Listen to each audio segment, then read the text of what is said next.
சாமியார் பேச்சுல மயங்குன கண்ணழகி. கல்யாண பின்னணி பத்தி பிரபலம் சொன்ன உண்மை. 80கள் காலகட்டங்கள்ல திரை உலகத்துல முன்னணி நடிகையா திகழ்ந்த நடிகை மாதவி கண்ணழகி அப்படிங்கிறது எல்லாருக்குமே நல்லா தெரியும். இந்த நடிகைக்கு கல்யாணம் நடந்தது பத்தி சமீபத்திய பேட்டி ஒண்ணுல பைல்வான் ரங்கநாதன் பகிர்ந்த பல விஷயங்கள இப்ப பார்க்கலாம். தெலுங்கு சினிமாவின் மூலமா தமிழ் திரையுலகத்துக்கு அறிமுகம் செஞ்சு வைக்கப்பட்ட நடிகை மாதவி, சூப்பர் ஸ்டார் ரஜினிகாந்த் நடிச்ச தில்லுமுல்லு படத்தின் மூலமா தமிழ் திரையுலகத்துக்கு கிடைச்ச அற்புதமான நடிகை ஆவாங்க.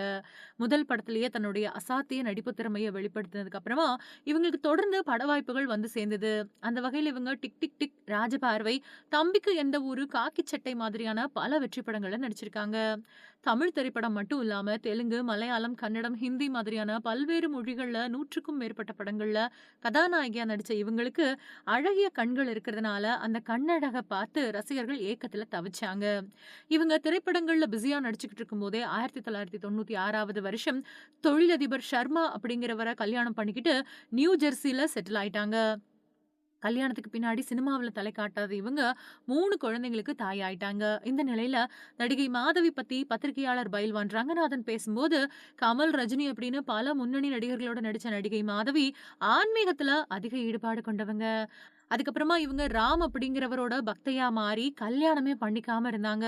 அத தெரிஞ்சுக்கிட்ட சாமியார் ராம், தொழிலதிபர் ரால்ஃப் சர்மாவ அறிமுகம் செஞ்சு வச்சு அவர கல்யாணம் பண்ணிக்க சொல்லியிருக்காரு.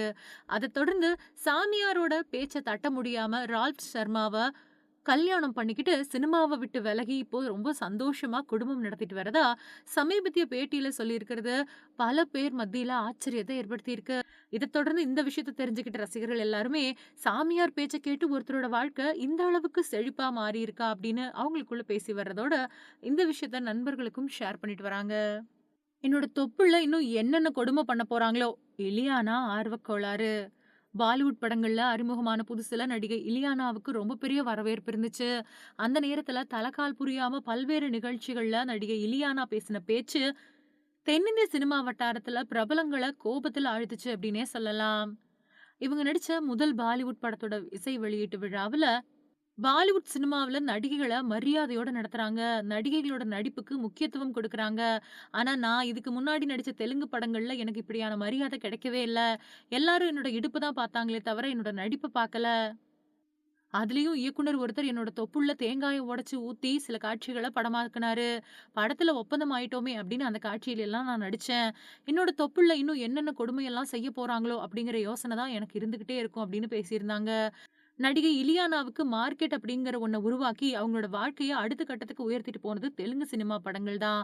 ஆனா, தன்னை உயர்த்தி விட்ட தெலுங்கு சினிமா படங்களையே, தெலுங்கு சினிமா இயக்குனர்களையே டேமேஜ் பண்ணக்கூடிய விதமா நடிகை இலியானா பேசினது, ரொம்ப பெரிய கொந்தளிப்ப தெலுங்கு சினிமா இயக்குனர்கள் மத்தியில உருவாக்குச்சு.